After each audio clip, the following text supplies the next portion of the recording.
you're coming for the first time, I just want to say thank you so very much for coming. Hope you enjoy it.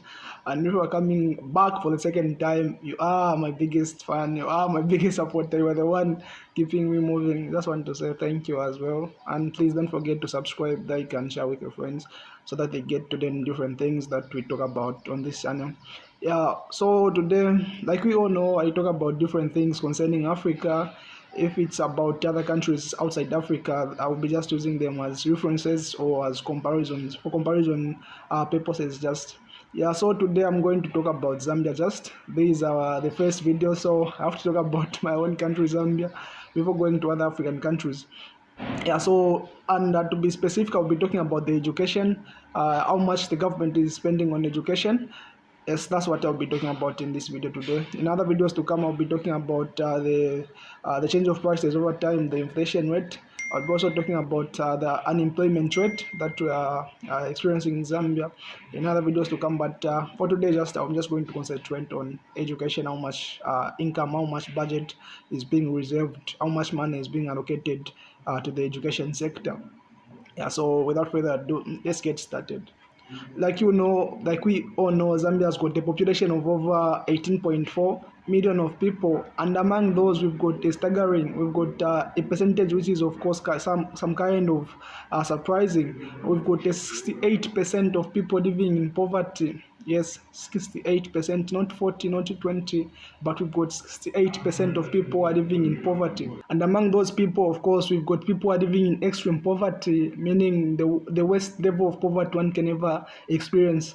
The extreme poverty, of course, extreme poverty, the worst level one can ever experience. We've got over 40% of people are living in extreme poverty. That's to say they are living below $1.25 in a day, and those people are living in poverty, the 68 as in just in general, those people are living below $2 in a day.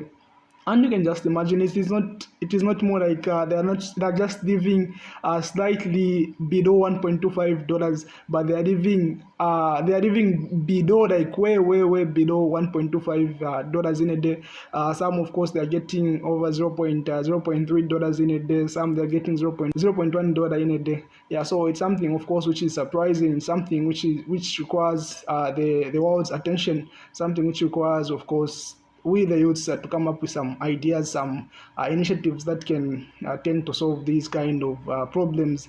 When Zambia is facing problems, it means the entire Africa is facing problems. Of course, we've got countries like Burundi, of course, which is in extreme poverty, more aware than Zambia is at the moment, and other countries as well. But Zambia is just an example of those countries with higher kind of extreme poverty rate or poverty rate. Talking of the amount of budget that the government has reserved or allocated to education sector, we saw what happened in 2019, whereby the government reserved over 4.47% of the national GDP, whereas in the same year, according to UNICEF, the government of Rwanda also reserved over 3.4% of its national GDP. But of course, there are some kind of externalities, there are kind of external forces that we need to consider before talking about these percentages. We know the population of Rwanda, of course. We have to consider the population of Rwanda. We have to consider also the population of Zambia. Yeah, but talking of money, the total amount of money being reserved, the total amount of budget being allocated to the to education sector, like in 2021, according to UNICEF, Zambia allocated 13.5 billion kwacha, Zambian kwacha, to education, whereas the government of Morocco reserved over 7.2 billion dirhams, converting that amount of money into Zambian kwacha, that can be almost over 14 billion kwacha, Zambian kwacha, into to education. And then in the same year, of course, South Africa, which is doing quite okay when it comes to education, like the quality of education, it's way high compared to other African countries. Like if you try to compare global universities to South Africa, some of the global universities to what South Africa is having, South Africa sometimes do do top. Of course, it's just a matter of which country you're comparing to South Africa. Yeah, so for them, they reserved over 260 South African ones. Converting that into Zambian kwacha, that's more like 280 billion, Zambian kwacha. And of course, this is the way to go. This is the way to go. What happened again in 2022? The government increased that amount of money. The Zambian government increased that amount of money from 13.8 to 18.3 billion kwacha, of course, with an increment of 32%. And this is the way to go. This is the way to go.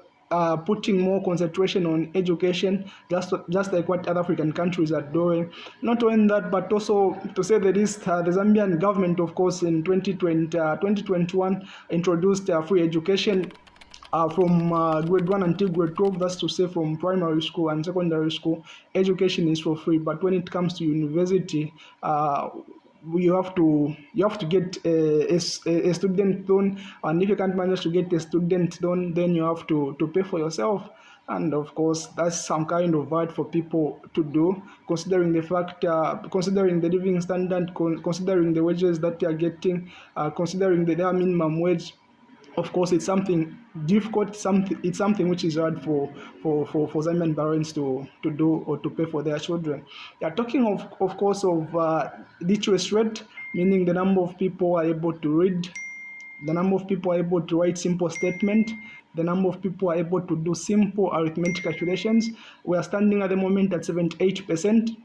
Meaning 78% of the entire population, the 18.4 million of people, are able to read, are able to write simple statements, are able to do some simple arithmetic calculations, and of course they are able to speak a little bit of the official language. Yeah, so we are standing at 78 at the moment, but I don't feel like that's enough. I don't feel like that too is sufficient. Of course, that is a tool done by the UNICEF organization, but there is an effective way of measuring how people are educated. Of course, how the Organization for Economic Cooperation and Development does, the OECD. What it does is that it measures how people are educated in a nation from the range of 15 until 64.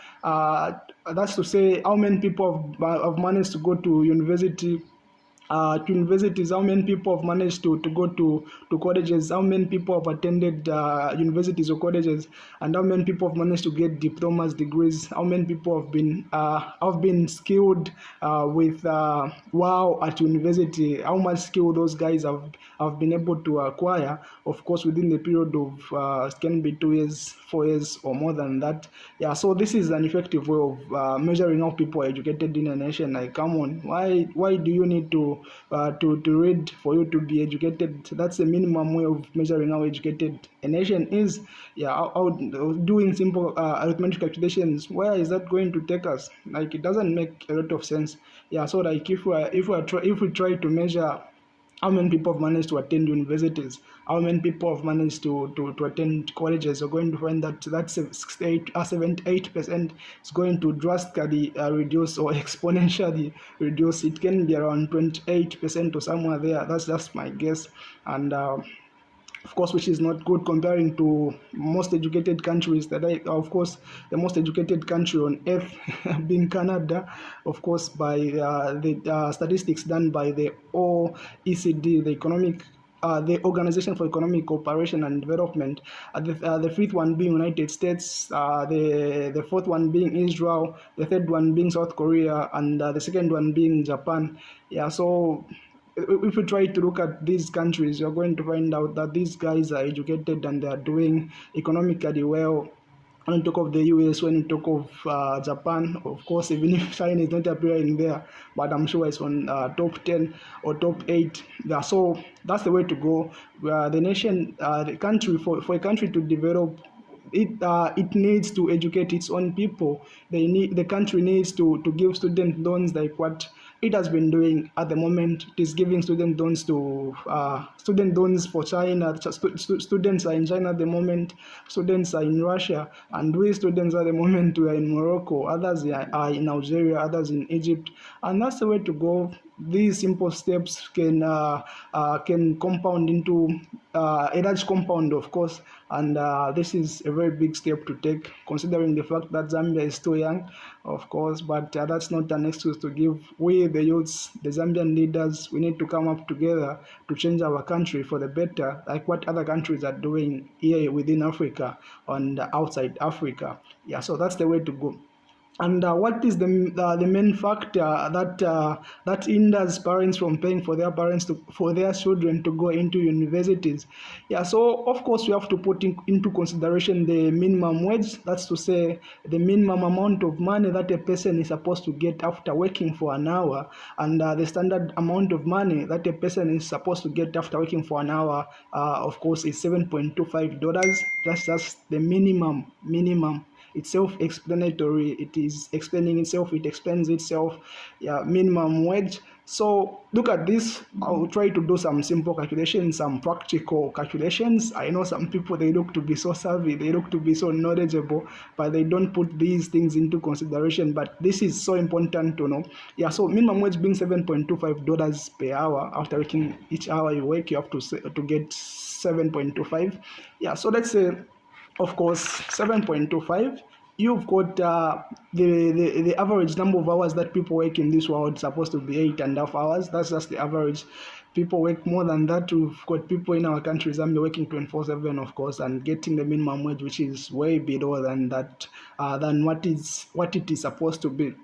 Yeah, and then of course I'm just going to say 7.25, that's the minimum wage. 8.5, that's the average number of hours a person is supposed to work in a day, or a person works in a day, we're going to assume, and that's what is happening at the moment. That's the world's average working hours, number of hours in a day.